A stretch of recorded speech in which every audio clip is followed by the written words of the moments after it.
காம்படிஷனை பார்க்க போறோம் அப்படின்னா எல்லாத்துக்கும் சந்தோஷமா இருக்கும். ஆனா காம்படிஷன்ல கலந்துக்க போறோம் அப்படின்னா ஒரு டென்ஷன் இருக்கும். அந்த டென்ஷனோட தான் நான் V1000 ப்ரோக்ராமுக்கு சென்னைக்கு போனேன். ஷார்க் டேங்க் அப்படின்ற மாதிரி இங்க லயன்ஸ் டென் அப்படின்ற ப்ரோக்ராம் வச்சிருந்தாங்க. ஸோ அந்த காம்படிஷன்ல நாங்க 5 பேர் ஃபைனலிஸ்ட் வந்திருந்தோம். எனக்கு முன்னாடி பேசின 4 பேர் இங்கிலீஷ்ல பேசினாங்க. பட் நான் தமிழ்ல தான் பேசினேன்.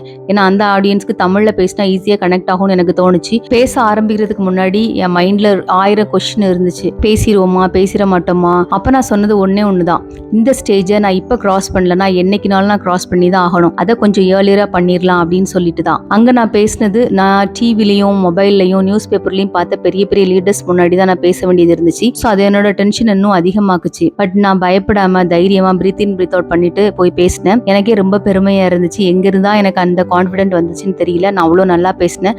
அந்த சீஃப் கெஸ்ட் எல்லாருமே என்னை பத்தி ரொம்ப பெருமையா பேசினாங்க.